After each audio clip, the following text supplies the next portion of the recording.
اور اس زندگی سے پہلے ہم ہزاروں سال تک روح کی کیفیت میں رہے، پھر یہ دنیا کی زندگی ملی، پھر قبر کی زندگی، ہزاروں سال ہمیں قبر میں رہنا ہے، پھر حشر کا 50,000 سال کا دن ہے، پھر میزان عدل ہے، اور پھر اچھوں کو جنت اور بروں کو جہنم۔ یہ انسانی زندگی کے مراحل ہیں، لیکن انسان کا المیہ یہ ہے کہ انسانی زندگی کا وہ گھر جو سب سے مختصر گھر ہے، انسان نے اسی زندگی کو اپنا سب کچھ سمجھ لیا ہے۔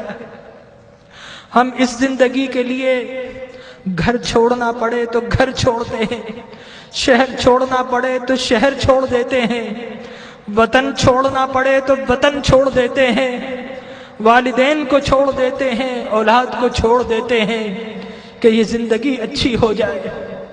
ڈاکٹر کہے کہ تمہارا جسم بیمار ہے، فلاں چیز چھوڑ دو، تو ہم وہ چھوڑ دیتے ہیں، حتیٰ کہ کھانا اور پینا بھی چھوڑ دیتے ہیں۔ لیکن میرے بھائیوں، اپنے دل پر ہاتھ رکھ کر بتاؤ کہ کبھی اللہ اور اس کے رسول کے لیے کچھ چھوڑا ہے؟ اللہ نے کہا کہ برے اعمال چھوڑ دو، تو ہم نے اللہ کے لیے کبھی برے اعمال چھوڑے ہیں؟ اس کے رسول کی محبت کی خاطر کچھ چھوڑا ہے؟ ارے فقط ایک آنکھ جانے کا خطرہ ہو تو ہم ڈاکٹر کے پاس ساری جمع پونجی دے دیتے ہیں، ڈاکٹر کو پیش کر دیتے ہیں، اور وہ رب کہ جس نے بغیر کچھ لیے آنکھ دی، ناک دیا، کان دیے، جسم و جاں دیے، گھر بار دیے، عزت و آبرو دی، جس نے مال و دولت دیا، کیا ہم نے اس رب کی بارگاہ میں کبھی کچھ پیش کیا ہے؟ اپنے دل پر ہاتھ رکھ کر بتائیے، کبھی رات نیند کو قربان کر کے کبھی اس رب کی بارگاہ میں کچھ سجدے پیش کیے ہیں؟ کبھی اس رب کی خاطر آنسو بہائے ہیں؟ ارے اس دنیا کو سب کچھ سمجھنے والوں، اس دنیا کو بڑا ہم سجاتے ہیں، گھر میں رنگ و روغن کرتے ہیں، فانوس لگاتے ہیں، وائٹ واش کرتے ہیں، قیمتی گدے اور قیمتی سامان سے اپنی زندگی کو آرام پہنچاتے ہیں، لیکن یاد رکھیے کہ یہ زندگی 60-70 سال کی زندگی ہے، آگے کی جو زندگی، قبر کی جو زندگی ہے، وہ ہزاروں سال کی زندگی ہے، اور خدا کی قسم ہماری قبر ہمیں پکار رہی ہے، یہ ہم ہی نکمے ہیں نہیں سنتے، ہماری قبر کہہ رہی ہے کہ لوگوں میں بھی تو تمہارا گھر ہوں، لوگوں میرے پاس بھی تم کو آنا ہے۔ اے دنیا کے گھروں کو سجانے والوں، کبھی میری سجاوٹ کا بھی انتظام کیا ہے؟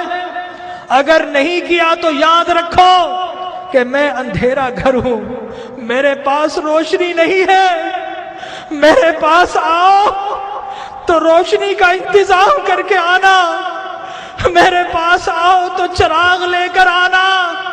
ارے میں تو لوگوں کی پسلیوں کو بھیج دیتی ہوں، میرے پاس تو ڈسنے والے سانپ اور بچھو ہیں، میرے پاس تو اندھیرے ہیں۔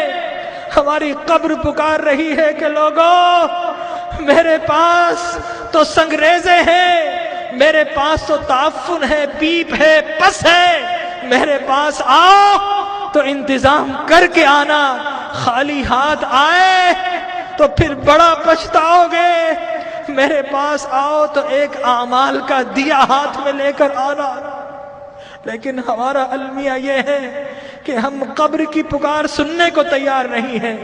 جو بڑے ہیں وہ اپنے کاروبار میں مست ہیں، جو جوان ہیں اپنی جوانی کی مستی میں مست ہیں، اس دنیا کی رنگینیوں میں مست ہیں، اور جو چھوٹے ہیں انہیں کوئی بتانے والا ہی نہیں ہے کہ اس دنیا کے بعد ایک اور دنیا بھی ہے، اس زندگی کے بعد ایک اور زندگی بھی ہے۔ بتائیے اگر آپ سے کوئی کہے کہ دیوار کے پیچھے کوئی گن لے کر کھڑا ہے تو آپ جائیں گے؟ اگر کوئی کہے آپ سے کہ اس جہاز میں مت بیٹھو یہ کریش ہونے والا ہے، آپ کبھی نہیں بیٹھیں گے، الٹ ہو جائیں گے۔ تو وہ موت کہ جس کا کوئی انکار نہیں کر سکتا، کیا ہمیں اس موت کے لیے الٹ نہیں ہونا چاہیے؟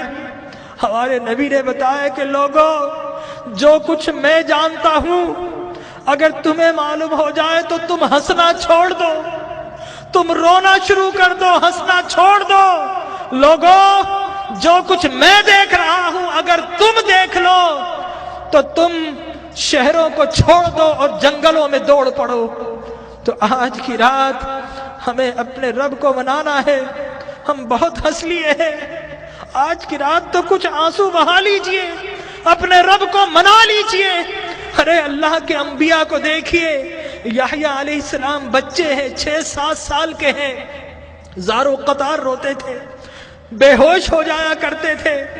ایک روز اپنے گھر سے نکل گئے، غاروں میں چلے گئے، ماں باپ ڈھونڈ رہے ہیں، لوگوں سے پوچھتے ہیں 7-8 سال کا بچہ ہے، کسی نے دیکھا؟ ایک چرواہا کہتا ہے کہ بچہ تو نہیں دیکھا، ہاں اس غار سے رونے کی آواز آ رہی ہے، 3 دن سے کوئی رو رہا ہے اور اس کے رونے سے ہماری بکریوں نے کھانا اور پینا چھوڑ دیا ہے۔ ماں باپ اندر جاتے ہیں، دیکھتے ہیں اللہ کے نبی یحییٰ رو رہے ہیں۔ ماں کہتی ہے کہ بیٹا اب تو چلو، اب تو رونا بند کر دو۔ اللہ کے نبی یحییٰ فرماتے ہیں اماں، عذاب قبر سے بچنے کی ضمانت آپ دے دو اور رونا میں چھوڑ دیتا ہوں۔ اللہ اکبر۔ تو آج کی رات اپنے رب سے عذاب کی پناہ مانگنی ہے۔ حضرت ابراہیم بن ادھم ایک باتھ روم، ایک ٹوائلٹ میں جاتے ہیں، جانے کی کوشش کرتے ہیں، حمام کا مالک روک دیتا ہے، کہتا ہے پیسے دو۔ حضرت ابراہیم بن ادھم رونا شروع کر دیتے ہیں اور کہتے ہیں کہ یہ لیٹرین جو شیطان کی جگہ ہے، یہاں پر جب بغیر پیسے کے نہیں جا سکتا، ارے اللہ کی وہ جنت جو انبیاء اور اولیاء کے رہنے کی جگہ ہے، وہاں اعمال کے بغیر کیسے جاؤں گا؟ تو آج اعمال کا چراغ لے لیجئے۔ اللہ تبارک و تعالی ہماری حاضری کو قبول فرمائے۔ اپنی محرومیوں کو یاد کیجئے، اپنی بیماری